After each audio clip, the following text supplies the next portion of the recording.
La Congregación Cristiana de los Testigos de Jehová, Benito Juárez, les da una cordial bienvenida a todos los presentes y los invitamos, hermanos, a tomar sus asientos, pónganse cómodos para sacar el máximo provecho de estas reuniones. Y vamos a empezar, hermanos, con el cántico número 67, que lleva como tema, predica la palabra, basado en 2 Timoteo 4:2.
Padre Jehová, nos dirige.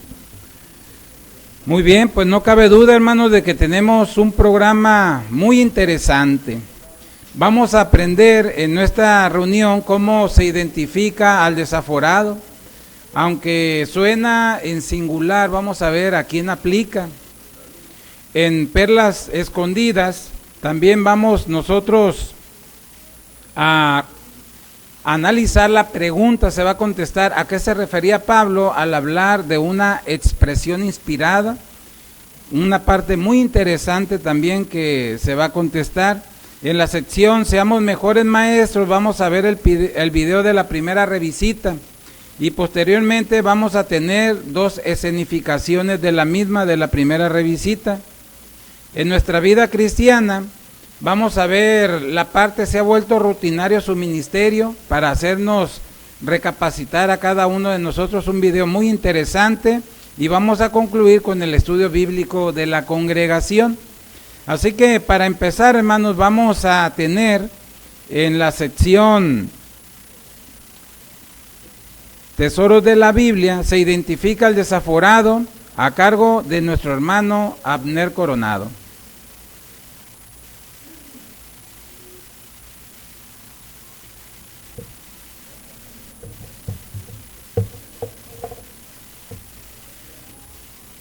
Es muy gratificante, hermanos, para nosotros el saber que en un futuro Jehová va a traer bendiciones sin fin para sus siervos. Pero esto es causa de que nos mantengamos alerta, pues nuestro enemigo, Satanás el diablo, nos tiene un sinfín de trampas. La segunda carta a los tesalonicenses habla precisamente sobre eso, las trampas que nos pone Satanás y cómo podemos caer en ellas y qué nos pasaría si caemos en ellas. Pero véalo por usted mismo y presta atención al video titulado Información sobre segunda a los tesalonicenses.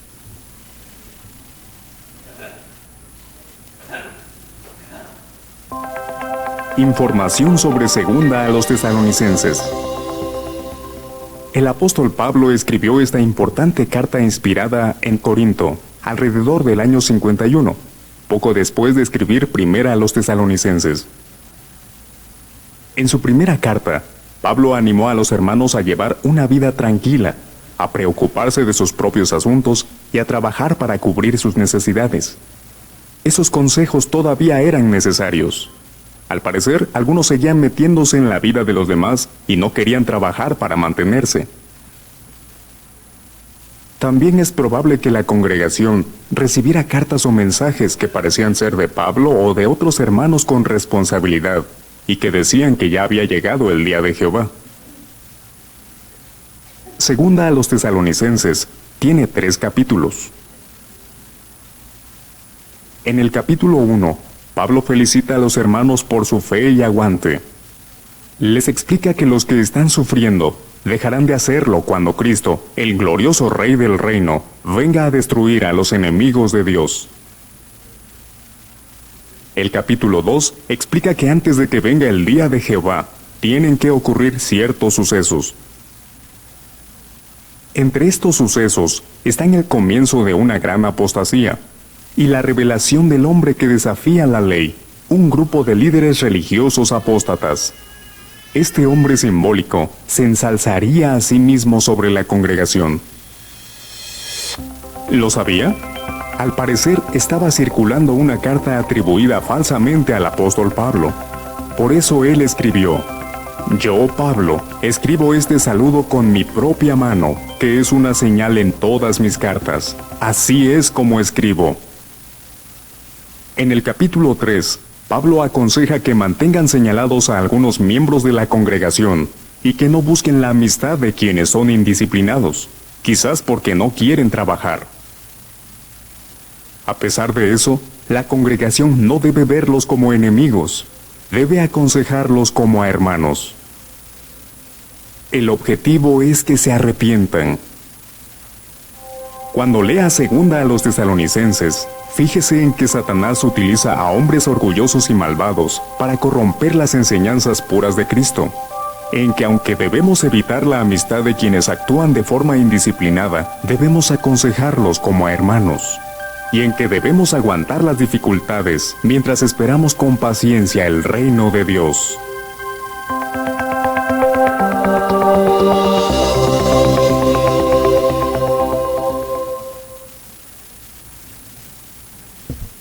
Pensemos, hermanos, en un momento en un ejército. Cuando este ejército va a la batalla, ¿no es cierto que su principal objetivo es ganarla? Pero, ¿qué hace falta para que un ejército pueda ganar la batalla? ¿No es cierto que conocer al enemigo? Tal vez qué tácticas usa o cuál es su punto débil. Pero si este ejército sabe muy poco o nada de su enemigo, probablemente pierda la batalla, ¿no es cierto? Es por eso que es bueno que usted se pregunte: ¿conozco bien a mi enemigo? ¿Ha escuchado usted hablar sobre el desaforado? Bueno, tal vez sí o tal vez no. ¿Qué les parece si aprendemos más sobre este enemigo que tenemos todos nosotros en común? Y para empezar aprendiendo sobre este enemigo, ¿qué les parece si leemos lo que dice la segunda carta a los Tesalonicenses 2, 6 al 8? Y me gustaría que me acompañaran en la lectura. Es segunda a los Tesalonicenses 2, 6 al 8. ¿Ya lo tenemos? Dice de la siguiente manera: de modo que ahora ustedes conocen la cosa que obra como restricción, con miras a que Él se ha revelado a su propio tiempo. Es verdad que el ministerio de este desafuero ya está obrando, pero solo hasta que el que ahora mismo está obrando como restricción llegue a estar fuera del camino. Entonces, realmente será revelado el desaforado, a quien el Señor Jesús eliminará por el Espíritu de su boca y reducirá nada por la manifestación de su presencia. ¿A qué hacía referencia el apóstol Pablo en estos versículos? ¿Qué les parece si analizamos versículo por versículo y vamos destacando las ideas clave que queremos aprender sobre eso. Por ejemplo, en el versículo número 6, en su parte A, aquí nos menciona, de modo que ahora ustedes conocen la cosa que obra como restricción. ¿Qué es esta cosa que obra como restricción? Cuando los apóstoles, hermanos, estaban aquí en la tierra, ellos tenían la comisión de predicar arduamente las buenas nuevas del reino de Dios. Ellos mantenieron la apostasía en un alcance para las personas pues, que no tenían. Es decir, que las personas de ese tiempo no tenían alcance a la apostasía, pues la predicación de los apóstoles era tanta que mantenían la apostasía en un lugar escondido. Es decir, como ya mencionamos, las personas no tenían alcance a ella. Pues sabemos que la gente escuchaba aún más el mensaje del reino. Es por eso que los apóstoles fueron como una restricción para la apostasía. Pero ahora leamos la parte B del versículo 6, que menciona, con miras a que Él se ha revelado a su propio tiempo. Sabemos, hermanos, que tarde que temprano los apóstoles tendrían que morir. Es por eso que con la muerte de los apóstoles, los apóstatas salieron a la luz y de esa manera ellos pudieron engañar a los cristianos de ese entonces con sus enseñanzas falsas y con su hipocresía religiosa. Es por eso que dicho enemigo sería revelado a su propio tiempo, como ya mencionamos, cuando los apóstoles murieron. Ahora pasemos al versículo 7, hermanos, que menciona de la siguiente manera: es verdad que el ministerio de este desafuero ya está obrando, pero solo hasta que el que ahora mismo está obrando como restricción llegue a estar fuera del camino. La apostasía, hermanos, siempre ha existido, incluso cuando Jesús estuvo aquí en la tierra, y después de él, pues aún más, ¿verdad? Pero los apóstoles, como ya mencionamos, ellos servían como una restricción para las apóstatas. Es por eso que las personas de ese tiempo no tenían idea de a quién se referían con estas palabras. No sabían quién era este enemigo que tenían en común, si era una persona o si era alguna organización. Ellos no identificaban a este enemigo. Pero veamos un punto muy importante, hermanos. Este se encuentra en el versículo 8, de igual manera en su parte A, que menciona: entonces, realmente se ha revelado el desaforado.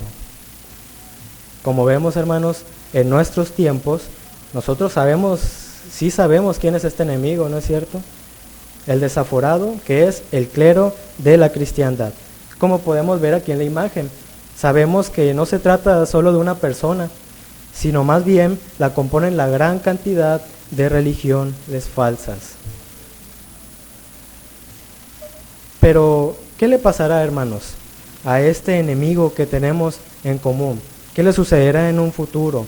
Leamos la siguiente parte del versículo 8 para darnos cuenta qué le sucederá a este enemigo. ¿A quién? El Señor Jesús eliminará por el espíritu de su boca y reducirá a nada por la manifestación de su presencia. Así es, hermanos. Jesús eliminará a este enemigo junto con toda la religión falsa y el sistema de Satanás.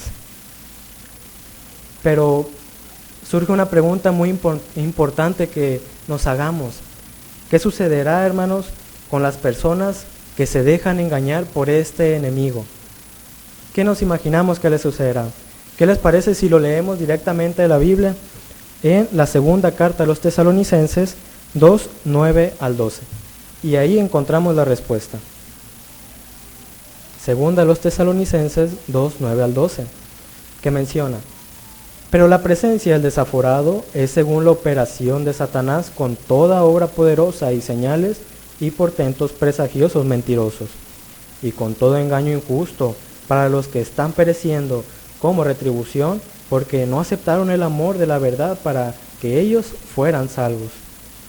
Por eso, Dios deja que les vaya una operación de error, para que lleguen a creer la mentira, a fin de que todos ellos sean juzgados, no por haber creído la verdad, sino haberse complacido en la injusticia. Jehová, hermanos, permite que en el corazón de las personas se produzca una operación de error. Es decir, que estas personas creen las mentiras de las religiones falsas, pues prefieren la falsedad. ¿Y cuál es el resultado, hermanos, que tendrán estas personas?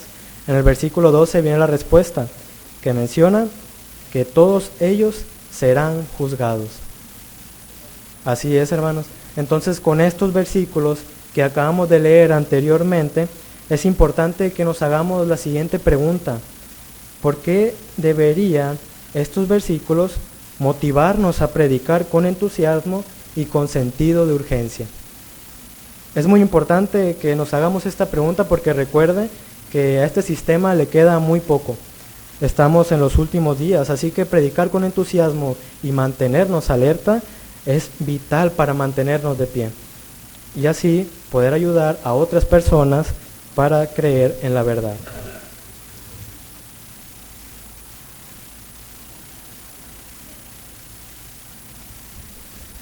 Te agradecemos, hermano Coronado, tu muy buena participación. Todos te lo agradecemos. Vamos a seguir adelante ahora con Busquemos Perlas Escondidas, a cargo de nuestro hermano Eduardo Rivera.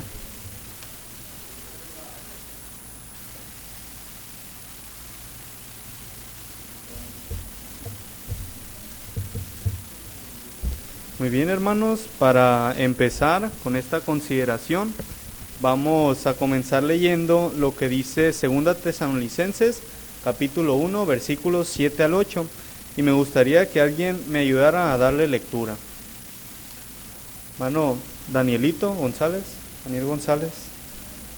Pero a ustedes que sufren la tribulación con alivio juntamente con nosotros al tiempo de la revelación del Señor Jesús desde el cielo con sus poderosos ángeles, en fuego llameante, al traer el venganza sobre los que conocen a Dios y sobre los que no obedecen las buenas nuevas acerca de nuestro Señor Jesús. Muy bien. La pregunta dice, ¿qué significa que la revelación de Jesús y los ángeles sea en fuego llameante? ¿Qué nos da a entender? Hermana Raquel Tirado, por favor. Significa destrucción eterna, tan solo de los inicuos y del sistema de cosas del que forman parte. Muy bien. ¿Algún otro comentario? Hermana Janet de Fuentes. Sí, un ejemplo de ello es el diluvio, ¿verdad? En los días de Noé no se destruyó los cielos y la tierra literalmente, únicamente a las personas impías. De la misma manera, la revelación de Jesucristo con sus poderosos ángeles en fuego llameante resultará en la destrucción eterna tan solo de los inicuos y del sistema de cosas del que forman parte. Muy bien, entonces no se hablaba en sentido literal, ¿verdad? Vamos a pasar a la siguiente pregunta. Antes leamos 2 Tesalonicenses, capítulo 2, versículo 2. ¿Quién le gustaría darle lectura? Ahí, a ver, Nicole, ¿nos puedes ayudar? Que no se dejen sacudir prontamente su razón, ni se dejen estar tampoco mediante una expresión inspirada ni mediante un mensaje verdad ni mediante una carta como si fuera de nosotros, en el sentido de que el día de Jehová esté aquí.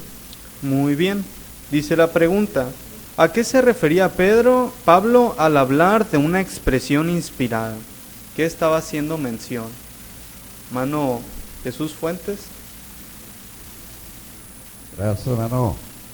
Bueno, a lo que se ha referido esto, solamente eran ideas personales, eran mensajes falsos que les estaban dando, diciéndole o les estaba recordando que solamente eran inspiraciones de personas, ¿verdad?, que eran falsas. Son ideas solamente personales a lo que se está refiriendo.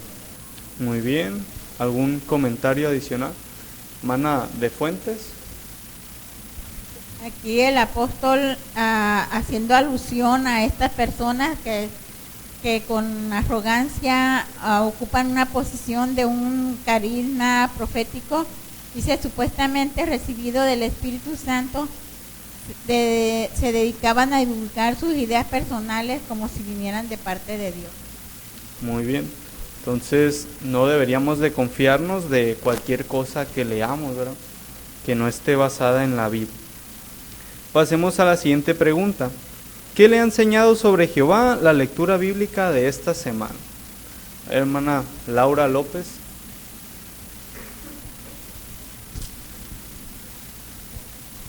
Sí, en 2 Tesalonicenses 3:2 veo cómo Jehová es un Dios que se interesa porque nosotros seamos sus amigos, ya que aunque hace falta un gran esfuerzo para tener fe, Jehová nos da esa ayuda mediante su palabra, la Biblia, y mediante también todo un abundante alimento espiritual para que así podamos conocerlo, tener fe y que ésta vaya aumentando.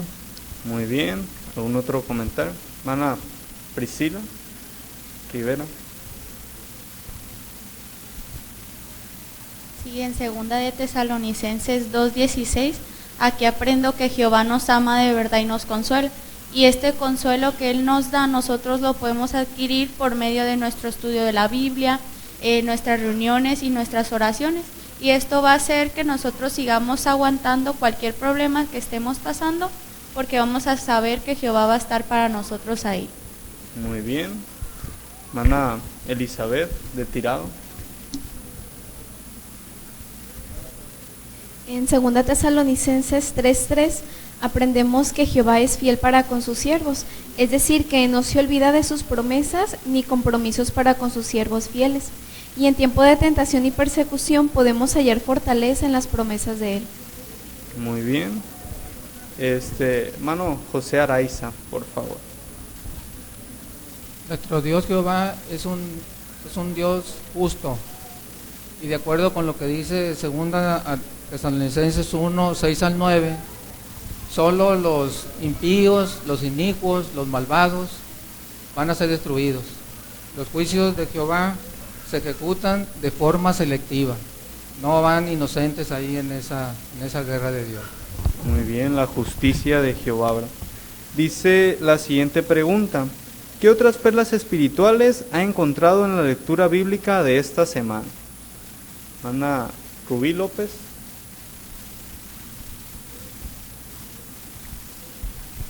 Lo que dice 2 Tesalonicenses 3:14-15 me enseña que aunque los cristianos somos imperfectos y tienen defectos, el amor caracteriza al cristiano verdadero y nos impulsa a ser comprensivos con los errores de los demás y a perdonarlos.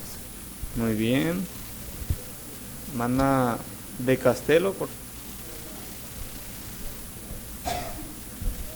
En 2 Tesalonicenses 2:15, Pablo animó a los hermanos a estar firmes y aferrarse a lo que aprendían. Esto me enseña a aprender, a aferrarme a lo que aprendo aquí en la congregación, ya que la enseñanza proviene pues de una fuente segura y merece pues plena confianza. Muy bien. ¿Algún otro comentario? Hermana de Pulido, aquí adelante, por favor. En 2 Tesalonicenses, en el capítulo 3, en los versículos 8 al 10, el apóstol Pablo nos da un buen ejemplo de que no debemos de ser carga para nadie y que debemos de ser diligentes en nuestras labores, tanto espirituales como seglares. De hecho, dijo, si alguien no quiere trabajar, que tampoco coma. Muy bien.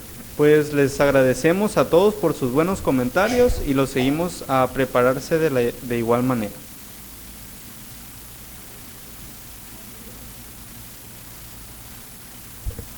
Muchas gracias, hermano Rivera, te agradecemos también tu buena participación. Ahora vamos a pasar a la lectura bíblica. Los que tengan parte en la sala B pueden ir yendo para allá. Aquí la lectura está a cargo de nuestro hermano Giovanni Millán y está basado en 2 a los Tesalonicenses capítulo 1 versículos 1 a 12.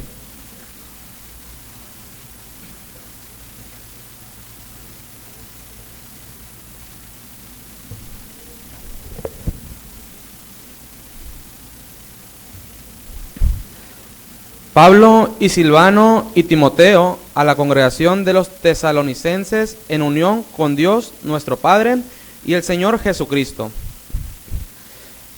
Que tengan bondad inmerecida y paz de parte de Dios el Padre y del Señor Jesucristo. Estamos obligados a dar gracias a Dios siempre por ustedes, hermanos, como es apropiado, porque su fe está creciendo en gran manera y el amor de cada uno de ustedes, y todos está aumentando, el uno para con el otro. Como resultado, nosotros mismos nos gloriamos de ustedes entre las congregaciones de Dios a causa del aguante y la fe de ustedes en todas sus persecuciones y las tribulaciones que están soportando.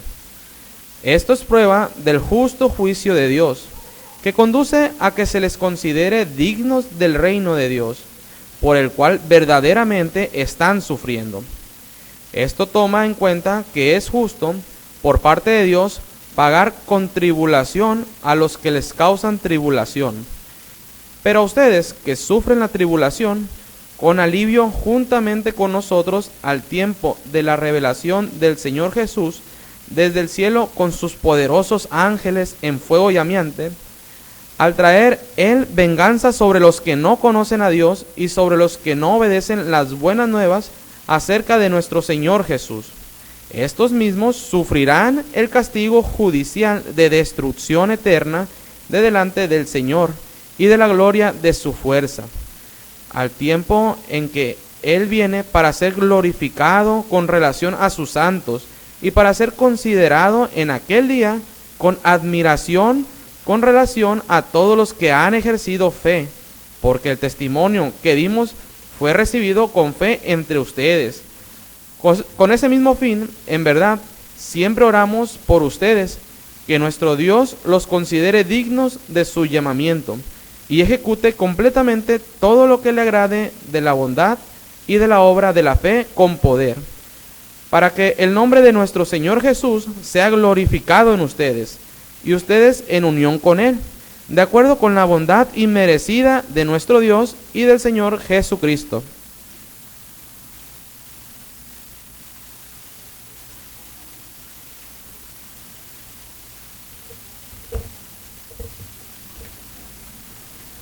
Muy bien, te agradecemos, Giovanni, tu buena lectura, la estuve siguiendo y fue precisa.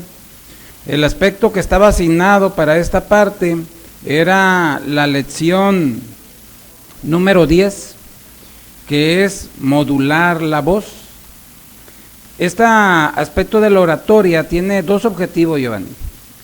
Primero es transmitir claramente las ideas, y el otro objetivo es despertar emociones. Hay varias formas en las que se puede lograr este objetivo. Una de ellas, vamos a centrarnos, es en variar el volumen. ¿Cuándo se debe de elevar en la lectura de la Biblia, como en este caso le tocó a Giovanni, o en alguna parte de un libro? ¿Cuándo hay que elevar la voz o para qué? Bueno, esta se eleva con dos objetivos. Primero, destacar puntos principales, o dos, cuando lea una sentencia divina. Por ejemplo, estamos analizando el versículo 8 acerca de los que no obedecen las buenas nuevas. En el 9, ahí es donde se hubiera elevado más la voz cuando dice: estos mismos sufrirán el castigo judicial de destrucción eterna de delante del Señor y de la gloria de su fuerza. Ahí está una sentencia divina. En esos aspectos es bueno, es práctico elevar la voz para destacar ese punto. Te agradecemos tu muy buena lectura, sigue trabajando en tus aspectos. Vamos a pasar ahora a la sección Seamos Mejores Maestros. Y vamos a ver el video modelo que tenemos de la primera revisita y luego lo vamos a analizar. Lo ponemos, por favor. La última vez quedamos en hablar sobre quién es el verdadero culpable del sufrimiento. Sí, lo recuerdo, pero ahora ya me iba. No se preocupe, seré breve. Mire por favor lo que dice Primera de Juan 5:19. Sabemos que nosotros nos originamos de Dios, pero el mundo entero yace en el poder del inicuo o del maligno. Según este versículo, ¿cuánto poder diría usted que tiene el diablo? Dice que controla el mundo entero. Así es. El diablo es el principal culpable del sufrimiento que vemos a nuestro alrededor. Aunque es verdad que a veces sufrimos por estar en el lugar y en el momento equivocados. Por eso quizás nos preguntemos, ¿qué hará Dios para reparar el daño causado por su enemigo, el diablo? Otro día podemos ver qué dice la Biblia. Bien, otro día podremos conversar más tiempo. Muy bien, ahí está el video modelo, hermanos. ¿Hay algún aspecto en que se fijaron, hermanos, que pudiéramos ponerlo en práctica, que le haya gustado? A ver, gracias. A ver, hermana Narda, aquí, por favor.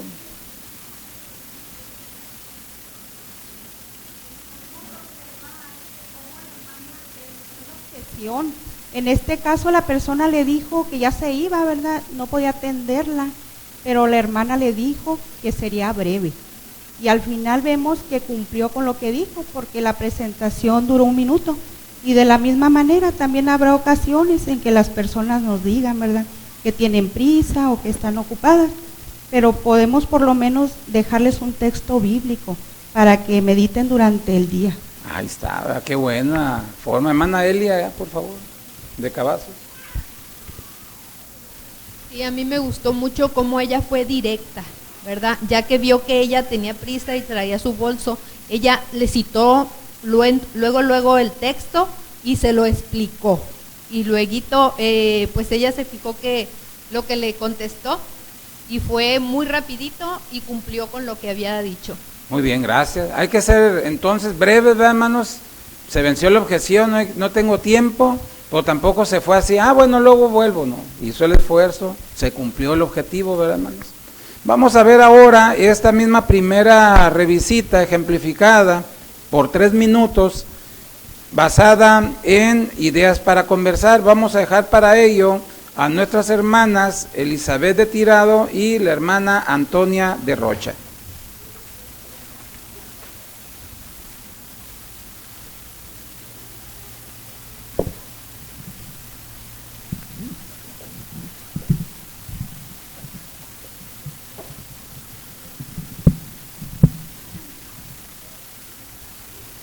Hola Toñita, soy Elizabeth, ¿cómo ha estado? Muy bien, gracias. Qué bueno que la encuentro bien. Regresé como había quedado. La vez pasada que estuvimos platicando, al final dejamos una pregunta pendiente sobre quién es verdaderamente el culpable del sufrimiento. Y nuevamente me gustaría responderle esa pregunta con la Biblia. A veces pudiéramos pensar que es Dios el que es el culpable del sufrimiento porque pensamos que Él lo permite. Pero note lo que dice este texto, que es 1 de Juan 5:19, que me gustaría que usted leyera. Sabemos que nosotros nos originamos de Dios, pero el mundo entero yace en el poder del inicuo. Muy bien, gracias. Según este texto, Toñita, ¿cuánto poder diría usted que tiene el diablo? Pues ahí dice que pues controla el mundo entero. Así es. Como dice el texto, ¿verdad? Es cierto que nosotros nos originamos de Dios porque pues Él nos hizo, pero es evidente que las palabras de Juan acerca de que del inicuo, ¿verdad?, que gobierna ahorita el mundo son ciertas, porque por ejemplo podemos ver cómo es que las guerras, la delincuencia, la crueldad, la falta de honradez y hasta la inmoralidad, que vemos que constantemente pasan esas cosas actualmente, nos damos cuenta que son la influencia del diablo, no de Dios. Tienes razón. Por eso, ¿verdad?, podemos concluir que el principal causante del sufrimiento, pues es Satanás, el diablo. A veces, pues es cierto que nos podemos encontrar en el lugar o en el momento equivocados, pero por eso surge la pregunta: ¿qué hará Dios para remediar todo el daño que Satanás ha causado? ¿Qué le parece si en otra ocasión vemos la respuesta a esa pregunta? Pues, buena pregunta. Y sí me gustaría que volvieras. Muy bien, aquí nos vemos.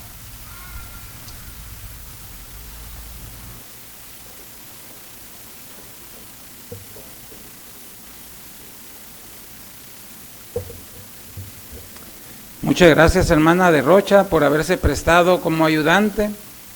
Y a usted, hermana de Tirado, la quiero felicitar. Estuve observando su disertación, estuvo muy bien. Usted, esta parte más bien tenía asignada la lección número 6. La lección número 6 es explicar bien los textos bíblicos. ¿Cuál es el objetivo cuando uno lee un texto y quiere explicarlos bien? Bueno, el objetivo es que los oyentes vean por qué lo estamos mostrando de acuerdo a lo que le queremos transmitir. La relación tema-texto, que les quede claro por qué lo estamos citando. Y hay diferentes formas de hacerlo. Yo pude observar que lo hizo bien destacando las palabras claves. ¿Qué significa esto? Bueno, después de que cuando uno lee un texto a una persona, ¿cómo va a destacar las palabras claves? De dos formas. Una es luego repitiendo las palabras claves. ¿Se fijó? Y repetimos palabras claves del texto. O haciendo una pregunta. ¿Se fijó? ¿Qué relación hay? ¿Cómo lo puede enlazar? Estas preguntas repiten las palabras claves del texto. Así lo estuvo haciendo con esta parte. Le agradecemos su buena participación.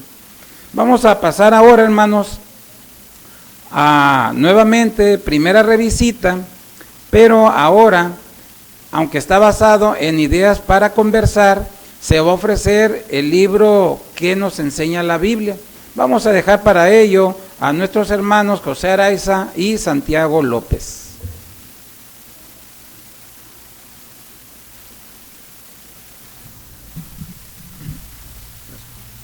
Hola Santiago, qué bueno que te encuentro. ¿Cómo has seguido a propósito de tu brazo?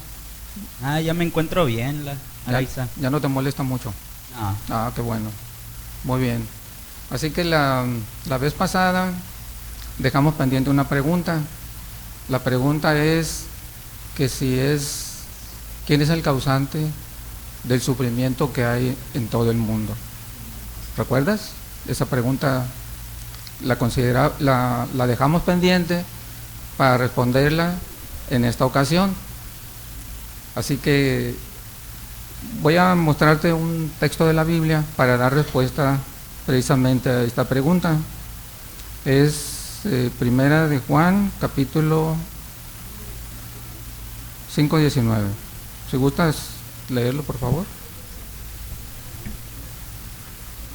Sabemos que nosotros nos originamos de Dios, pero el mundo entero yace en el poder del inicuo.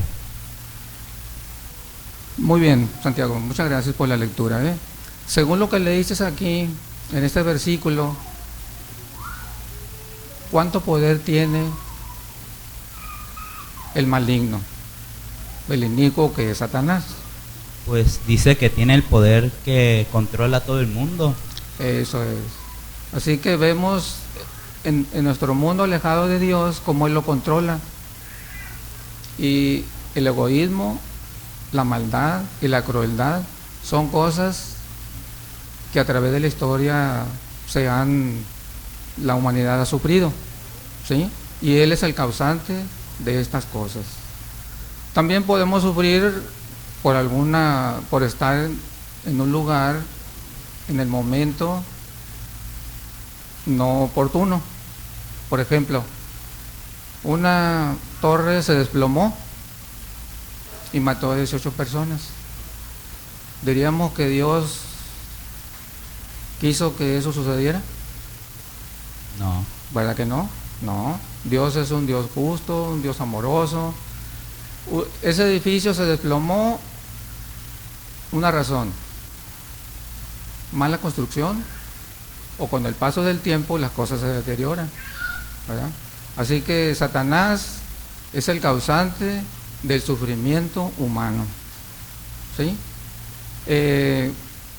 Una pregunta que me gustaría dejar pendiente, Santiago, es: ¿qué hará Dios para reparar todo el sufrimiento aquí en la tierra?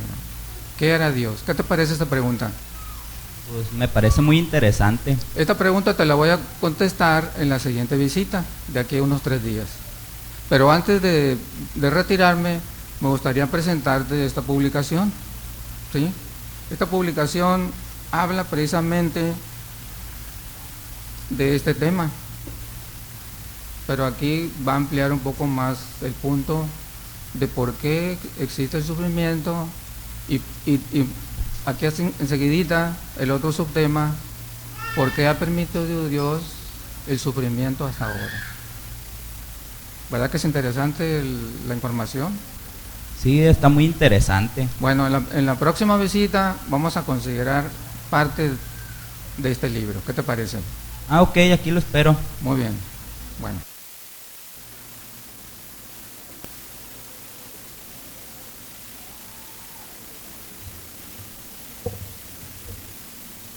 Muchas gracias, Santiago, por haberte prestado como ayudante. Y usted, hermano Araiza, ya lo localicé, no lo veía.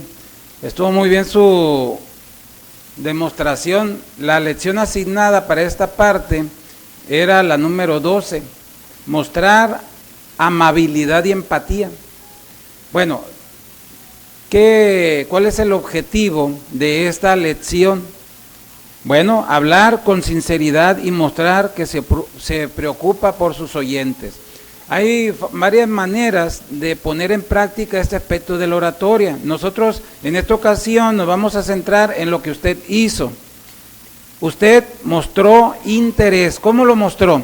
Bueno, lo mostró usando un tono de voz agradable y gestos apropiados. Estuve observando, empezó a gesticular bien.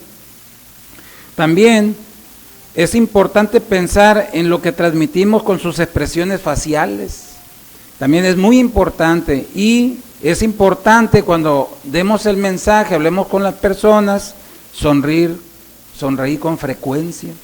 Y vimos que usted tuvo unos esbozos de sonrisa agradables, así que lo hizo muy bien este aspecto de la oratoria. Lo invitamos a que siga presentando sus demostraciones así. Vamos a pasar ahora a la siguiente sección, nuestra vida cristiana, con el cántico número 61. La canción número 61 lleva como tema Avancen testigos, basado en Lucas 16:16.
Muy bien, vamos ahora a tener el tema, que es una pregunta. ¿Se ha vuelto rutinario su ministerio? Básicamente es un video. Vamos a dejar a nuestro hermano Madero.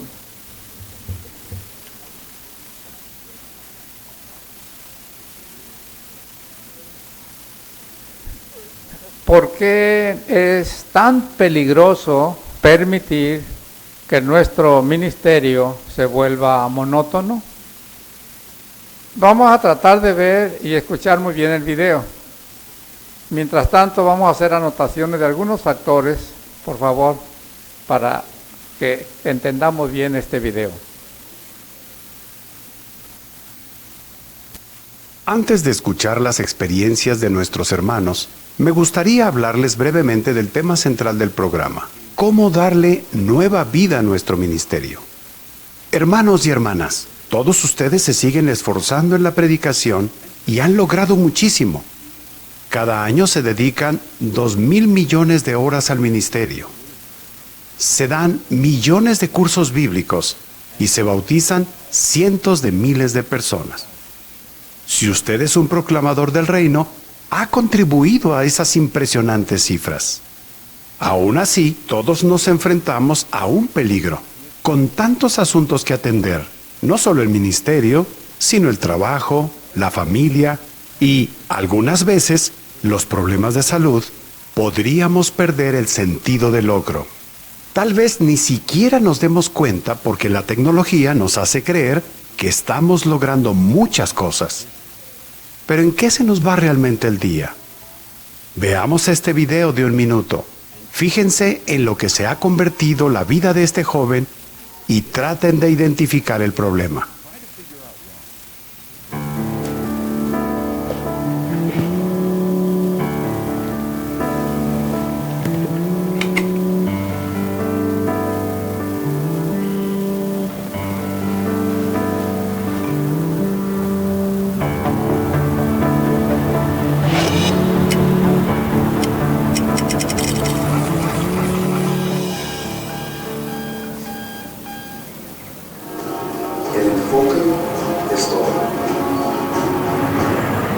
Vela y me dices qué.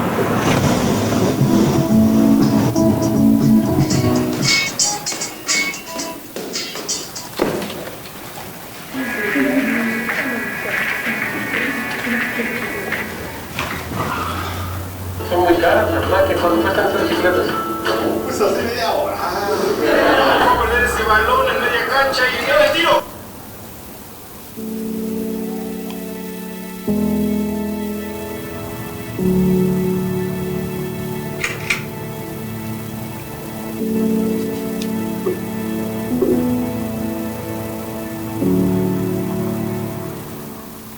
¿Qué opinan de la vida que lleva este hermano?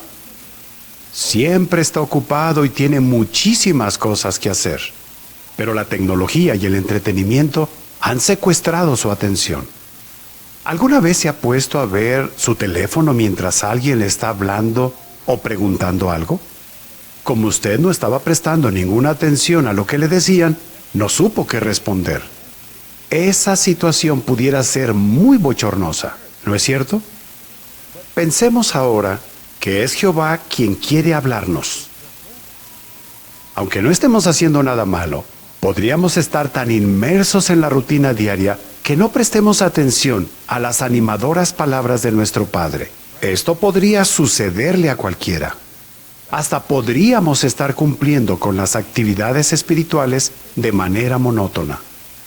Una hermana dijo lo siguiente acerca de su servicio: salía a predicar, iba a las reuniones, estudiaba y oraba, pero lo hacía automáticamente, sin sentir nada. ¿Se ha sentido así alguna vez? Cuando ve tan felices a los hermanos que salen en JW Broadcasting, ¿se ha preguntado, ¿por qué yo no tengo esa alegría? ¿Por qué me siento tan insatisfecho con mi servicio? Tal vez su ministerio pueda compararse a un trencito que da vueltas y vueltas en el mismo sitio. Va siempre al mismo territorio, sale siempre con el mismo compañero y dice siempre lo mismo en cada casa. Claro, no hay nada de malo en tener una rutina, pero si ésta se vuelve monótona, podríamos perder las ganas de salir a predicar. Podríamos empezar a ver nuestro servicio como algo aburrido. Por supuesto, obtener buenos resultados nos da ánimo. Encontramos a alguien que muestra interés y nos sentimos ilusionados. Un inactivo se acerca al carrito y dice que quiere volver a reunirse y nos sentimos emocionadísimos. Empezamos un curso bíblico y no podemos contener la alegría. Y es que todos nos ponemos muy contentos cuando alcanzamos buenos resultados. Pero obtenerlos no siempre depende de nosotros. La verdad es que podríamos pasarnos toda una mañana de casa en casa sin encontrar una sola persona. O podríamos pasar meses haciendo revisitas sin empezar un curso bíblico. Y entonces volvemos a caer en la monotonía. Por favor, no me malinterpreten. Esto no significa que estemos haciendo las cosas mal. El problema es que quizás no estemos disfrutando de lo que hacemos bien. A Satanás le gustaría que el servicio a Jehová se nos hiciera aburrido. Le encantaría que perdiéramos la alegría. Pero si la perdemos, también perderemos la esperanza, las fuerzas y podríamos sentir ganas de rendirnos. El punto es este. Si su ministerio ya no lo hace tan feliz, siga luchando, no se dé por vencido. Usted puede inyectarle nueva vida a su ministerio y servir a Jehová con fuerzas renovadas. Para entenderlo, pongamos un ejemplo. Tal vez usted se ha quedado fuera de su casa con la puerta cerrada. Si consigue la llave, abrir es muy sencillo. Una puerta cerrada con seguro podría parecer un obstáculo, pero no lo es si uno tiene la llave. Lo mismo pasa si el ministerio ya no nos entusiasma. Hay cosas que podemos hacer que son como esa llave, cosas que nos servirán para abrir la puerta a nuevas oportunidades y así darle un nuevo enfoque a nuestro ministerio. Veamos una. Vamos a buscar 1 Corintios 16, 8 y 9. En estos versículos vemos que a Pablo se le presenta una oportunidad de ampliar su ministerio y no duda en aprovecharla. 1 Corintios 16, 8 y 9 dice: Mas voy a permanecer en Éfeso hasta la fiesta del Pentecostés, porque una puerta grande que conduce a la actividad se me ha abierto. La oportunidad que se le presentó a Pablo no requirió que se fuera a otro lugar. Usó la llave que tenía a la mano para entrar por esa puerta y ampliar su ministerio allí mismo donde estaba, en la ciudad de Éfeso. Nosotros también podemos reinventarnos en nuestro ministerio aprovechando las oportunidades que hay donde ya vivimos. Por ejemplo, ¿ha pensado en servir de precursor auxiliar o de precursor regular? Tal vez pueda aprender un nuevo idioma a fin de apoyar a un grupo o congregación cerca de casa. Cuando abrimos la puerta a nuevas oportunidades, incluso pueden surgir otras más. Escuchen lo que comentó un hermano llamado Jacob. Cuando tenía 7 años, muchos de mis compañeros de clase eran de Vietnam. Quería hablarles de Jehová, así que después de un tiempo me puse a aprender su idioma. Lo aprendí sobre todo comparando la edición en inglés de la Atalaya con la vietnamita. También me hice amigo de hermanos de una congregación vietnamita que estaba cerca de mi casa. A los 18 años me hice precursor. Más tarde asistí a la escuela bíblica para varones solteros. Esta escuela me preparó para todo lo que hago en el grupo vietnamita en el que sirvo, donde soy precursor y el único anciano. Muchos vietnamitas se asombran de que haya aprendido su idioma. Me invitan a su casa y muchas veces empiezo cursos de la Biblia. Algunos ya se han bautizado. Sí, disfrutar más de nuestro ministerio depende de nosotros. Si nos quedamos estancados en la misma rutina, nos sentiremos aburridos. Pero si usamos la llave que abre la puerta a nuevas oportunidades, nos sentiremos renovados con un mayor sentido de logro. Y no siempre es cuestión de dedicar más horas al ministerio. A veces, lo que tenemos que hacer es aprovechar mejor el tiempo, tal como aconseja Efesios 5:16. De hecho, Hay quien dice, no trabajes más, sino mejor. Y para trabajar mejor, tal vez solo haya que hacer algunos cambios. Por ejemplo, si siempre sale a predicar con la misma persona, ¿por qué no sale con otros publicadores? ¿Ha intentado cambiar sus presentaciones, quizás usando más la Biblia o los videos?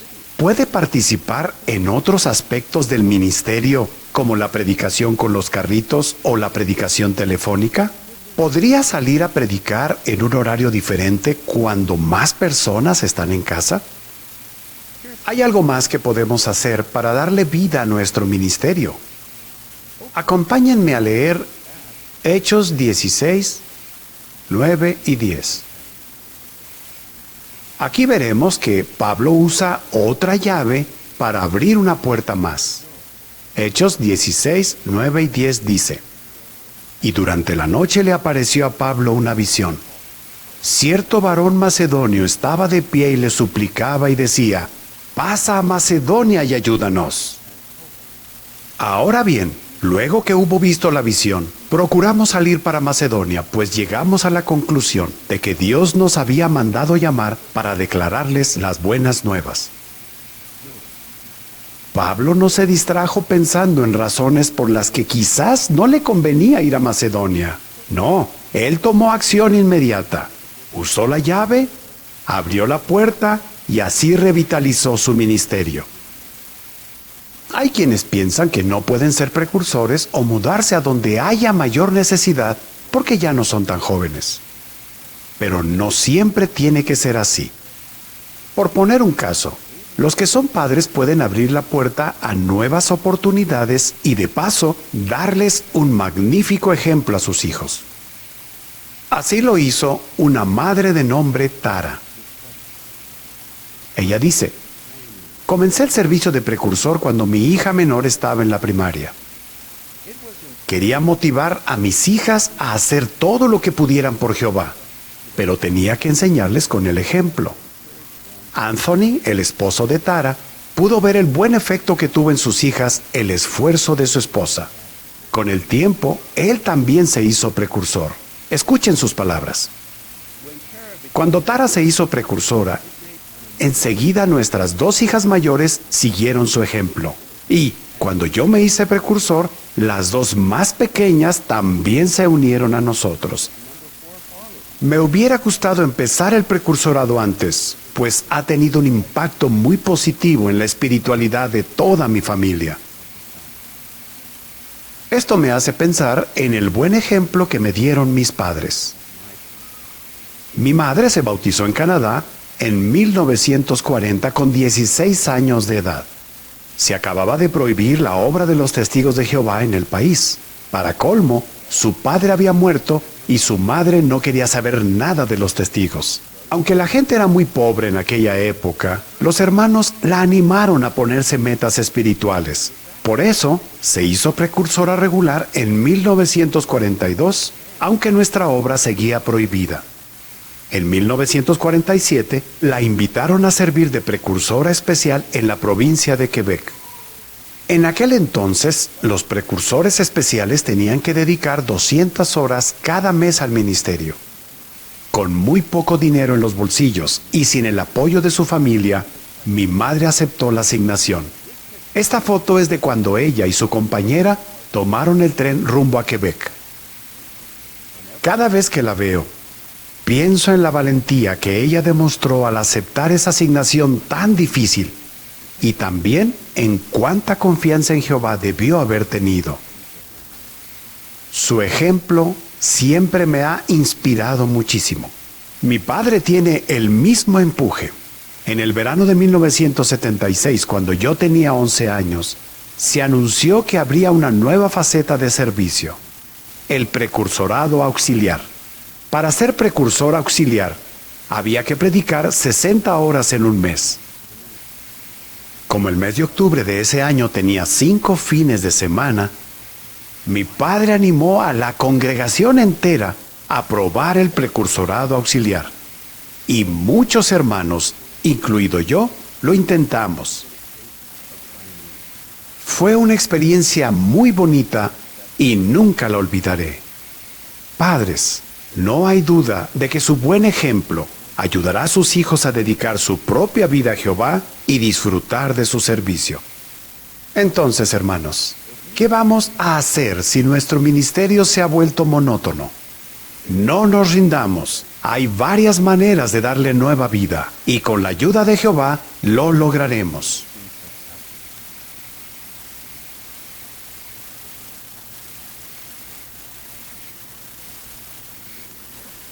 ¿Cómo darle nueva vida a nuestro ministerio? Alegremos el corazón de Jehová al inyectar un nuevo enfoque en el ministerio. Muchas gracias.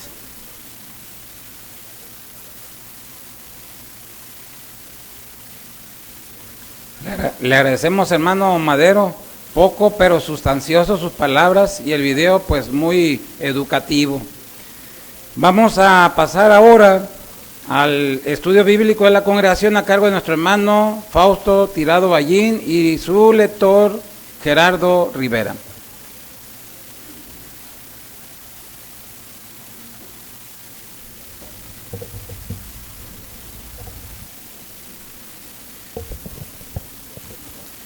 Muy bien, vamos a continuar con el capítulo número 75 de nuestro libro. El título que tenemos y que vamos a analizar es Jesús revela cuál es la fuente de la felicidad.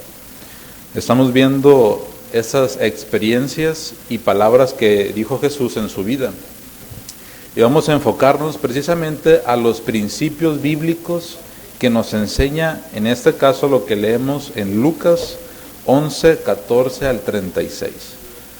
Esta asignación es de ustedes, es con participación de todos nosotros. Vamos a enriquecerla con nuestros comentarios, pero vamos a fijarnos muy bien en los principios bíblicos que vamos a tratar de sacar conclusiones. Vamos a comenzar con la lectura de los párrafos. Vamos a estar viendo dos puntos importantes. ¿Qué hizo Jesús? Expulsa a los demonios por medio del dedo de Dios y la fuente de la verdadera felicidad. Vamos a invitar a nuestro hermano Gerardo Rivera para que nos lea los párrafos. Jesús acaba de repetir sus instrucciones sobre la oración, pero ese no es el único tema que se repite más de una vez a lo largo de su ministerio. En Galilea lo acusaron de hacer milagros con el poder del gobernante de los demonios. Ahora, en Judea, se enfrenta a la misma acusación. Cuando Jesús expulsa de un hombre a un demonio que lo había dejado mudo, las multitudes se quedan impresionadas. Pero no le sucede eso a todo el mundo. Algunos vuelven a acusarlo falsamente diciendo: expulsa a los demonios por medio de Belcebú, el gobernante de los demonios. Y otros le piden que dé una señal del cielo para confirmar su identidad. Jesús, que sabe que quieren ponerlo a prueba, les da la misma respuesta que a quienes lo criticaron en Galilea. Les explica que todo reino dividido internamente caerá y añade: si Satanás está dividido internamente, ¿cómo podrá su reino mantenerse en pie? Después, Jesús les dice claramente: si yo expulso a los demonios por medio del dedo de Dios, es que el reino de Dios los ha tomado a ustedes desprevenidos. El que Jesús mencione el dedo de Dios debería recordarle a los presentes lo que sucedió siglos atrás en la historia de Israel. Los miembros de la corte del faraón que vieron a Moisés hacer un milagro exclamaron: ¡es el dedo de Dios! Fue también el dedo de Dios el que escribió los 10 mandamientos en 2 tablas de piedra.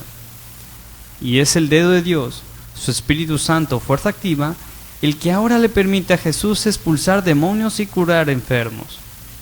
Por lo tanto, el reino de Dios ha tomado desprevenidos a estos enemigos, porque el rey elegido para ese reino, Jesús, está realizando milagros delante de ellos. La capacidad de Jesús para expulsar demonios demuestra que Él es más poderoso que Satanás. Como cuando un hombre muy fuerte ataca y vence a un hombre bien armado que vigila su palacio. Jesús también repite el ejemplo del demonio que sale de un hombre. Si este hombre no llena su mente de cosas buenas, el espíritu maligno regresará con otros 7, de modo que la situación del hombre será peor que al principio. Eso mismo le está sucediendo a la nación de Israel. Entonces, una mujer que está escuchando a Jesús dice con voz fuerte: «Feliz la matriz que te llevó y los pechos que te amamantaron». Toda mujer judía deseaba ser madre de un profeta, especialmente del Mesías. Así que esta mujer quizás piense que María debe estar muy feliz por ser la madre de un maestro como Jesús. Pero él la corrige y le explica cuál es la fuente de la verdadera felicidad. No, más bien, felices son los que oyen la palabra de Dios y la ponen en práctica. Jesús nunca ha insinuado que haya que honrar a María de una manera especial.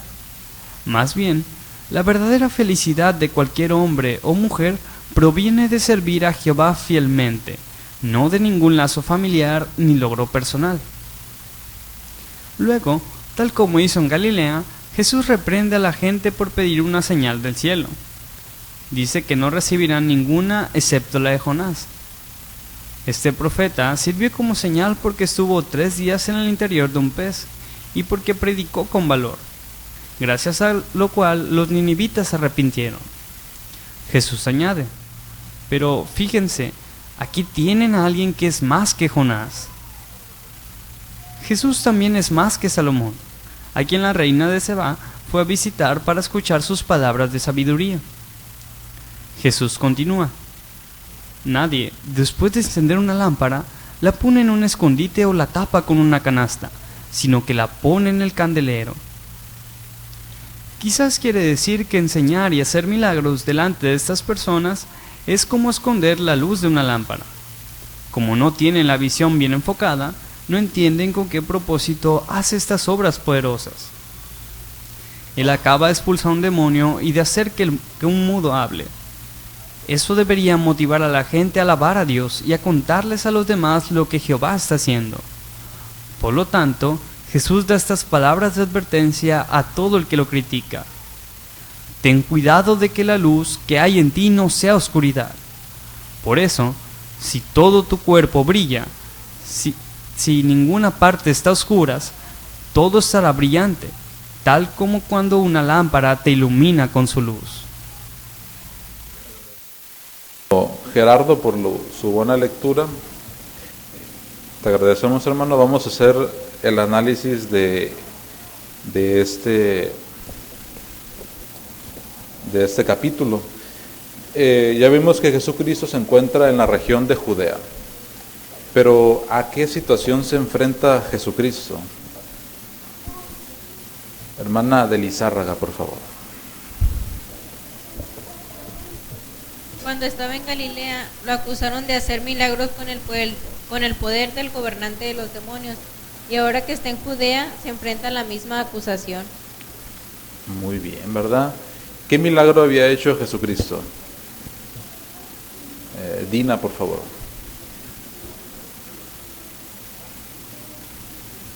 Bueno, pues dice que cuando Jesús estuvo, expulsó de un hombre a un demonio que lo había dejado mudo, y las multitudes de ahí se quedaron impresionadas. Muy bien, gracias. Ahora, ¿cómo reaccionaron algunas personas de Judea cuando Jesús era un hombre? Cura a un hombre. Hermana de Lizárraga, por favor.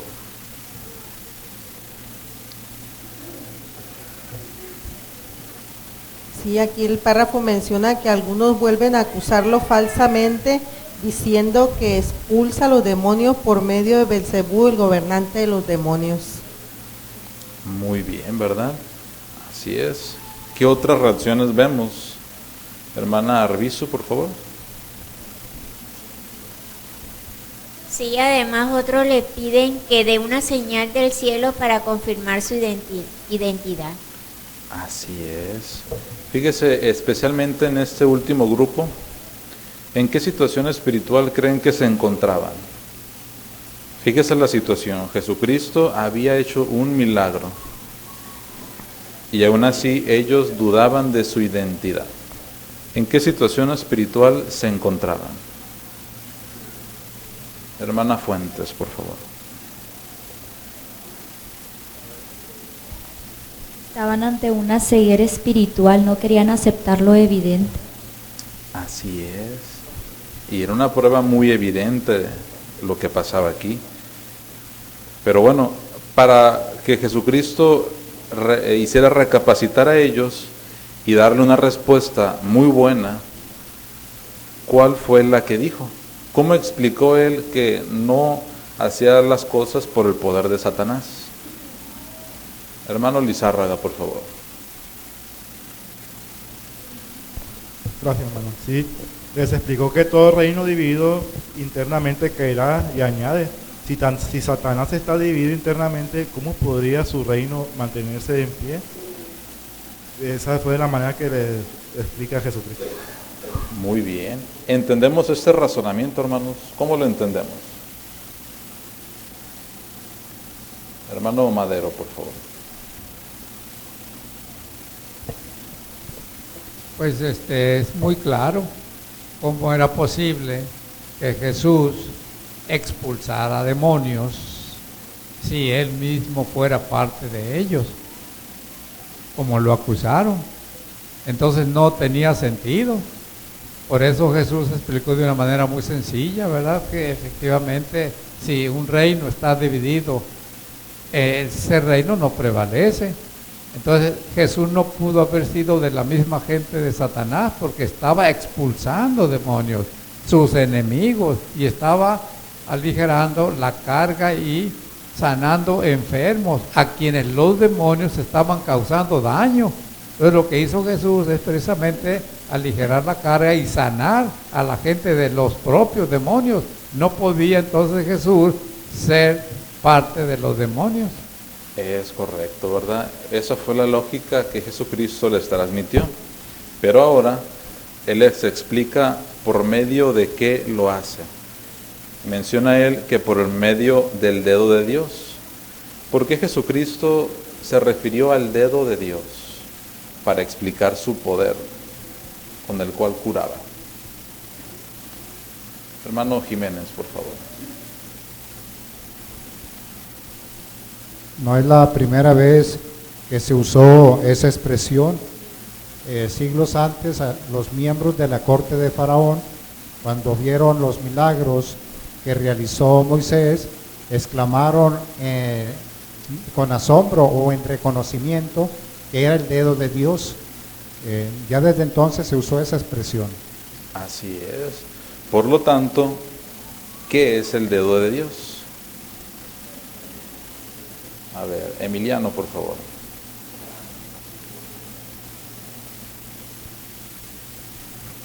El dedo de Dios es el Espíritu Santo con su fuerza activa. Muy bien, así es. Es correcto. Hermano Fuentes. Gracias, hermano. Y es cierto porque anteriormente, por ejemplo, cuando se dieron los 10 mandamientos, en el libro de Éxodo se menciona que solamente ahí fue escrito por el mero del dedo de Dios, que fue su espíritu. De manera que entonces también el dedo de Dios que aquí se menciona es el Espíritu Santo de Jehová. Es correcto, muy bien. Hermano Rivera, por favor. Y entonces, si en el pasado, ¿verdad?, los enemigos de Dios reconocieron que era el poder de Dios, entonces estos enemigos del tiempo de Jesús también debieron de haber reconocido que era Jehová el que le estaba dando ese poder a Jesús para hacer milagros. De esa manera, pues, al reconocerlo, habían recibido el reino de Dios, lo contrario de oponerse a él. Es correcto. Por lo tanto, Jesús, al expulsar este demonio, ¿qué estaba demostrando? A ver, Joelito, por favor.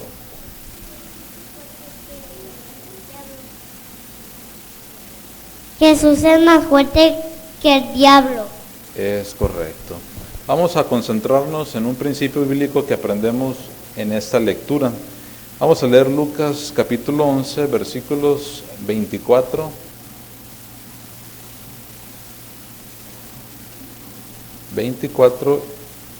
y 25. Alguien que nos ayude con la lectura. A ver. Josué, ¿nos puede leer 24 y 25? Y 26 también, por favor. Cuando un espíritu inmundo sale de un hombre, pasa por lugares resecos, en busca de un lugar de descanso, y al no hallarlo dice, me volveré a mi casa de la cual me mudé, y al llegar la halla barrida y adornada. Entonces va por su camino y toma 7 espíritus diferentes, más inicuos que él mismo, y después de entrar, moran allí, y las circunstancias finales de ese hombre resultan peores que las primeras. Muy bien, gracias. Fíjese, en este texto vemos cómo Jesús habla lo que hace un demonio cuando le está causando daño a una persona. Dice que éste sale, pero cuando vuelve, ¿cómo encuentra a la persona? Menciona aquí el versículo 25. ¿Cómo encuentra a la persona? ¿Cómo la encuentra? Dina, por favor. Pues aquí dice que la haya barrida y adornada. Muy bien, así es. Y acá, hermana de Rivera, por favor. Entonces la situación de ese hombre va a ser más peor que al principio, porque ese espíritu maligno regresa con otros 7 y entra en él. Es correcto. Aquí se pone el ejemplo de una casa. Llega y la ve barrida y desocupada, es decir, vacía y adornada como está lista para que uno vaya y la habite. En este caso, hermanos, nos referimos a la mente de uno. ¿Qué aprendemos en este caso, viendo esto, sobre dejar nuestra mente en blanco? ¿Qué aprendemos, hermano Tirado? Lo que aprendemos aquí es la importancia de tener la mente ocupada con cosas espirituales, ya sea actividades, reuniones o servicio. De esa manera vamos a mantenernos siempre ocupados y Satanás ya no entrará en nosotros. Así es. ¿Y qué pasa si nosotros dejamos nuestra mente en blanco? Eso también es una idea interesante. Hermana de Tirado, por favor.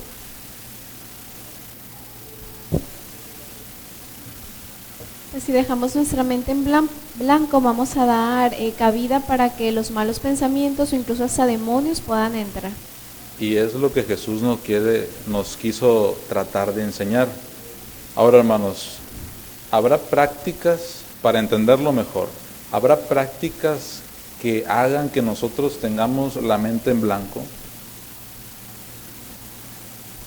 Hermana de Fuentes, por favor. Sí, de hecho hay una práctica que es muy común y mucha gente lo usa para la meditación. Es el yoga, ¿verdad? Lo primerito que te dice el instructor es que pongas la mente en blanco. Entonces, aunque es algo de ejercicios, de relajación, ahí debemos de tener cuidado. Y hay varios deportes también, ¿verdad? Estamos hablando también del karate, por eso hay gente que rompe, no sé, cosas, ¿verdad? De madera, ladrillos, pero lo primerito que ellos hacen es poner la mente en blanco. Entonces la pregunta es, ¿quién les da la fuerza y el poder para hacerlos en ese momento? Entonces, ¿a qué conclusión llegamos según las palabras de Jesucristo? Cuando dice que si dejamos nuestra casa o nuestra mente en blanco, que hay un verdadero peligro. ¿A qué conclusión llegamos entonces, hermanos? Hermana Tirado. Que hay que mantenernos sin la mente en blanco, sino al contrario, ¿verdad? Llena de cosas positivas, buenas la mayor parte. Si no estamos activas en un trabajo, pues leyendo la Biblia, meditando en ella, marcando la revista, o un tema de investigación, ¿verdad? Hay mucho trabajo que hacer, nunca podemos tener la mente en blanco. Es correcto, ¿verdad? Muchas gracias. Vamos a continuar con esa historia que o esa experiencia de Jesús. Termina de decir estas cosas Jesús y luego una mujer sale. ¿Y qué le dice a la mujer? Hermana de Fuentes, por favor. Le dice, feliz es la matriz que te llevó y los pechos que te amamantaron. Muy bien. ¿Qué quiso decir esa mujer con esas palabras? Hermana Gaviño, por favor. Toda mujer judía desea ser madre de un profeta, especialmente del Mesías. Así que esta mujer quizás piense que María debe estar muy feliz por ser la madre de un maestro como Jesús. Pero él la corrige y le explique cuál es la fuente de la verdadera felicidad. No más bien felices los que oyen la palabra de Dios y la ponen en práctica. En Lucas 11, 27, 28. Jesús nunca ha insinuado que haya que honrar a María de una manera especial. Es correcto. Porque más bien la verdadera felicidad de cualquier hombre y mujer proviene de venir, retira que va fielmente, no de ningún lazo familiar, ni logro personal. Muy bien, gracias, es correcto, hermana. Para recalcar el punto, entonces, según lo que dijo Jesucristo, ¿cuál es la fuente de la verdadera felicidad? Hermana de Sánchez, por favor. Felices son los que oyen la palabra de Dios y la guardan. Es correcto. ¿A qué conclusión llegamos? La hermana nos leyó este principio bíblico. Es el segundo principio que vamos a analizar. Felices son los que oyen la palabra de Dios y la guardan. ¿A qué conclusión llegamos al leer este texto? Hermano Gerardo. Y que la felicidad no depende de quiénes seamos o de quiénes seamos familiares, sino de obedecer y de servir fielmente a Jehová. Es correcto. ¿Alguien nos gustaría analizar las palabras que vienen en ese texto? Oír la palabra de Dios y guardarla. Said, por favor.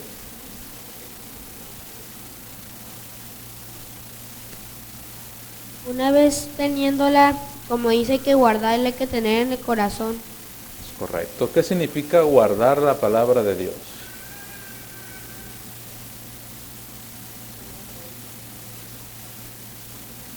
¿Qué significa guardar la palabra de Dios?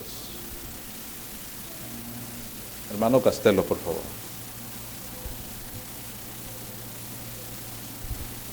En este caso sería, por ejemplo, cuando estudiamos la Biblia, valoramos los consejos y todo lo que Jehová por medio de su palabra nos enseña. Entonces, como valoramos, la guardamos. ¿En qué sentido? La atesoramos a tal grado que la compartimos. Muy bien, gracias. Eso es parte de... Y específicamente, hermanos, voy a guardar la palabra de Dios. ¿A qué equivaldría? Hermano Araiza, por favor. A obedecerla, porque no ganamos mucho si conocemos al principio y al final todo, pero si no la ponemos en práctica, entonces no es ningún valor. Por eso tenemos que obedecer lo que estamos aprendiendo, tenemos que corregir lo que estamos mal, y así de esa manera vamos a agradar a Jehová y vamos a ser felices como Jesús nos recomendó aquí. Muy bien, el hermano lo dijo, guardar significa obedecer su palabra. Por lo tanto, si queremos ser felices, ¿qué vamos a hacer? Según Lucas 11:28, hermana de Madero, por favor. Como ya se dijo, guardar la verdad o vivir la verdad. Así es, no nada más leerla, es un requisito obedecerla para lograr tener la verdadera felicidad. Ese fue otro principio que nosotros pudimos sacar de aquí. Muy bien, ahora hubo mucha gente que le pidió señales para que ellos quedaran convencidos que realmente venía su poder de Dios. Bueno, ¿cómo Jesús reprende a esas personas que le pidieron una señal del cielo a pesar de que estaba haciendo milagros enfrente de ellos? ¿Cómo los reprende?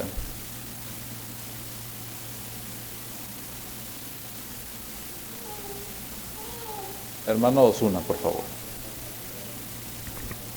Bueno, cuando ellos le pidieron una señal o un milagro o algo así parecido, él les mencionó que no recibirían ninguna, excepto, dice, la de Jonás. Ellos conocían bien lo que Jonás había dicho a favor de Jehová y aquellas personas que escucharon su mensaje. Así es que ellos se dieron cuenta que este hombre duró 3 días y 3 noches en el estómago del pez. Así es que, y luego después predicó con valor, y gracias a esto los ninivitas se arrepintieron. Así es que Jesús les enseña o les dice, pero fíjense, aquí tienen algo más que Jonás. Él les estaba mencionando que aunque Jonás hizo un trabajo bien hecho a la vista de Jehová, Jesucristo estaba haciendo un trabajo mejor, porque no solamente les estaba predicando, sino que todo aquel enfermo que iba a él, dice que él lo curaba porque Jehová le había dado el poder. Es correcto, muchas gracias, hermano. Ahora vamos a centrarnos en otro principio bíblico. Vamos a leer Lucas 11, 35 y 36. Alguien que nos ayude con la lectura de estos 2 versículos. Hermano Otniel, por favor. Lucas 11, 35 y 36.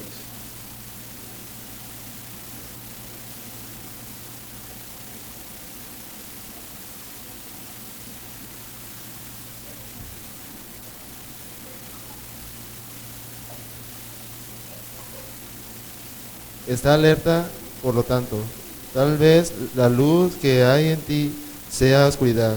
Por lo tanto, si todo tu cuerpo está brillante sin absolutamente ninguna parte oscura, todo estará tan brillante como cuando una lámpara te alumbra con sus rayos.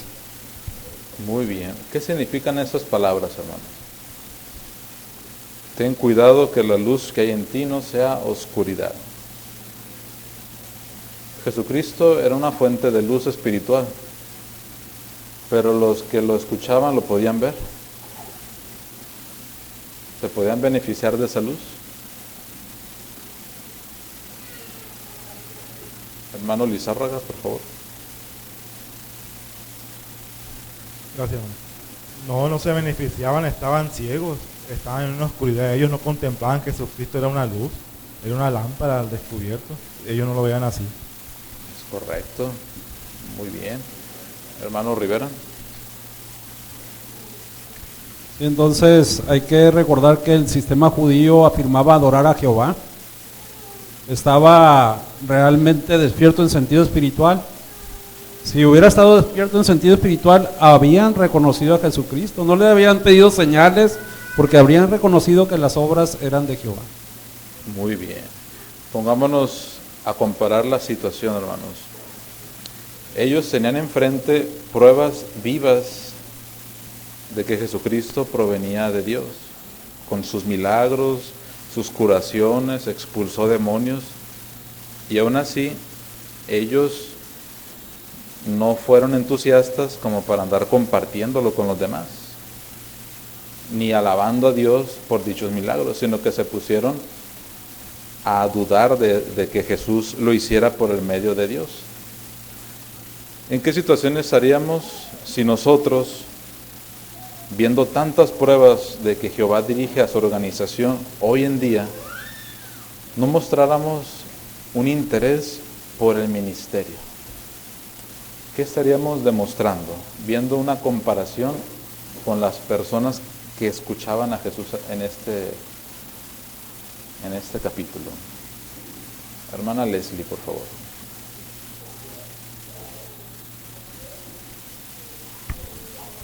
Nuestra luz se convertiría en oscuridad y obstruiría nuestro progreso espiritual, o incluso podríamos llegar a dejar de servirle a Jehová. Si en aquel entonces alguien se hubiera acercado a un fariseo y le hubiera preguntado las profecías sobre el Mesías, se las podía saber hasta de memoria, y sin embargo no lograban identificarlo. A nosotros nos puede pasar lo mismo. El estar activos en la predicación y en la congregación nos va a hacer estar alertas y va a hacer que nuestra luz brille, porque la estamos compartiendo. Pero si nosotros no lo hacemos, nos vamos a desviar espiritualmente y nos vamos a convertir en oscuridad, porque la verdad no la vamos a lograr ver. Es correcto. Hermana Raquel, por favor. Estuviéramos como los hombres del tiempo de Jesús de esa época, ¿verdad? Desprevenidos. Así es. hermana de Fuentes.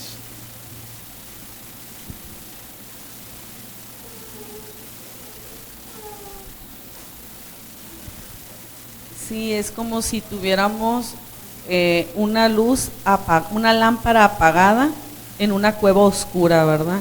Si vamos varias personas y nosotros poseemos esa lámpara para alumbrar y seguir el camino y la tenemos apagada, pues de nada nos sirve. Lo mismo pasa, ¿verdad? Jesucristo con sus enseñanzas nos ha dado una lámpara, una luz, ¿verdad? Pero si nosotros no lo usamos, pues no vamos a ayudar a otras personas a salir adelante en este camino. Nos quedaremos a oscuras, ¿verdad? Por lo tanto, si nos falta quizá en sentido figurado estar brillantes, bueno, la palabra de Dios nos puede ayudar a hacerlo. Por lo tanto, no seamos como las personas que escucharon a Jesús cuando Él curó o expulsó a un demonio, ¿no? Sino que vamos a irradiar la luz que Él mismo nos transmitió. En esta lección aprendimos o nos centramos en dos sucesos importantes: que Jesús expulsa a los demonios por el poder de Dios y nos mostró la verdadera fuente de la felicidad. Pero vimos tres principios bíblicos de los cuales sacamos conclusiones interesantes e importantes. Vamos a repasarlos rápidamente, hermanos. Vamos a ver aquí en la pantalla qué principios son los que vimos.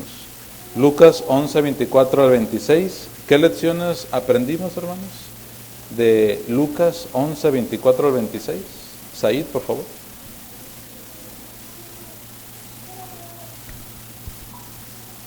Poner la mente en blanco da entrada a los demonios. Tácticas como la meditación, del yoga nos ponen en peligro. Debemos llegar nuestra mente a pensamientos espirituales. Muy bien, eso lo sacamos entre todos cuando lo analizamos. Lucas 11, 28. Hermano Gerardo. Sí, tener éxito en este mundo no produce felicidad, y si leemos la Biblia y la ponemos en práctica, nos traerá verdadera felicidad. Es correcto. Y lo último que analizamos, Lucas 11, 35 y 36, sobre la luz.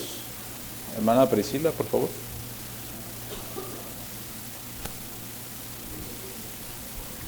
Si nuestro sentido de urgencia sobre la predicación se ha ido apagando, quizás sea muestra de que nos hace falta más luz, y la Biblia nos ayudará a tener más luz espiritual.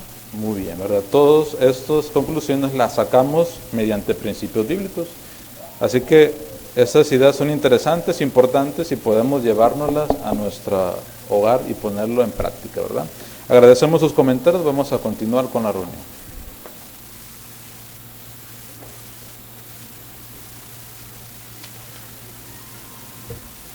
Muchas gracias, hermano Tirado. Todos te agradecemos tu buena conducción. No cabe duda, hermanos, que tuvimos una reunión muy buena esta noche. ¿Qué aprendimos? Bueno, primero se identificó al desaforado, que es el clero de la cristiandad. También aprendimos a qué se refería Pablo al hablar de una expresión inspirada. Como aprendimos, se trataba de una afirmación falsa hecha por alguien que afirmaba estar autorizado por Dios. ¿Qué más aprendimos en nuestra reunión? En Seamos Mejores Maestros se puso un video de la primera revisita y hubo 2 escenificaciones. En la sección Nuestra Vida Cristiana se tuvo el tema ¿Se ha vuelto rutinario su ministerio? Fíjese cómo podemos quitar la rutina agarrando el precursorado, no permitiendo que la tecnología nos robe la atención de lo espiritual. Y también aprendimos que en el estudio bíblico de la congregación, que la clave de la verdadera felicidad es servir fielmente a Jehová. Pero, ¿qué vamos a aprender, hermanos, nosotros la próxima semana? Bueno, la próxima semana, si usted es varón, va a ver cómo es importante esforzarse porque alcance algo excelente. En Perlas Escondidas se va a contestar la pregunta, ¿por qué Pablo le dijo a Timoteo que no prestara atención a las genealogías? Y en Seamos Mejores Maestros vamos a tener un video, pero ahora de la segunda revisita. Vamos a tener una escenificación y un curso bíblico. En nuestra vida cristiana vamos a tener el video que habla acerca de voluntarios jóvenes que honran a Jehová en Warwick. Y vamos a ver qué podemos aprender de los hermanos de experiencia de la congregación. En el estudio bíblico vamos a ver cómo Jesús come con un fariseo, la lección que podemos aprender. Antes de concluir, hermanos, vamos a tener unos anuncios. Presten atención, por favor. El primero, muy importante, hermanos, miren, aquí nos avisan de un cambio de circuito. Quizá ya muchos o ya todos sabemos de estos cambios que había, pero ya es oficial. Dice, estimados hermanos, se han hecho cambios en los circuitos de la zona. Ahora su congregación pertenecerá al siguiente circuito, el 11. Superintendente de circuito, Samuel García Quintero. A partir del 3 de septiembre de 2019. 3 de septiembre ya somos parte del 11. Muy bien, ¿qué otro anuncio tenemos, hermanos? En vista de la inclemencia del clima, hemos visto a bien que a partir de esta semana, si usted ha salido entre semana, vamos a estar saliendo pura sombra, por la mañana y por la tarde, ¿va? Para que se animen, hermanos, si por el clima se sentían un poco desanimados, pura sombra se va a predicar estos meses donde hace tanto calor, hermanos, para que lo tenga presente. Queremos recordarle como la visita, hermanos, abarcó este mes y el mes que sigue, la visita del superintendente de circuito, quiere decir, hermanos, que va a haber concesión de 30 horas. Otra vez hubo descuento. ¿Se fijaron en el video, hermanos? ¿Cuántas horas eran en aquellos años? El precursorado auxiliar, 60 horas. Y ahorita, este mes, aprovechelo, hermanos, ¿verdad? La rebaja, 30 horas. Y el próximo mes, 30 horas. Está buena la promoción, ¿verdad, hermanos? O puede aprovechar los 2 meses. Si ocupa una solicitud, hermanos, me la puede solicitar al final, ¿verdad? Será excelente. También, hermanos, como anuncio, tenemos una carta que nos envía nuestro hermano de circuito, que tiene que ver con los alimentos que ustedes saben que se sirvieron la semana pasada. Esta dice así: estimados hermanos, con gusto les escribo para expresar nuestro agradecimiento por su magnífico apoyo al brindar los alimentos en la Escuela de Servicio de Precursor para nuestros hermanos precursores. Disfrutamos mucho de la enseñanza divina y la capacitación especial que la organización de Jehová brindó en esta Escuela de Precursor. Y algo que contribuyó fue ver la manifestación de su amor para con nosotros.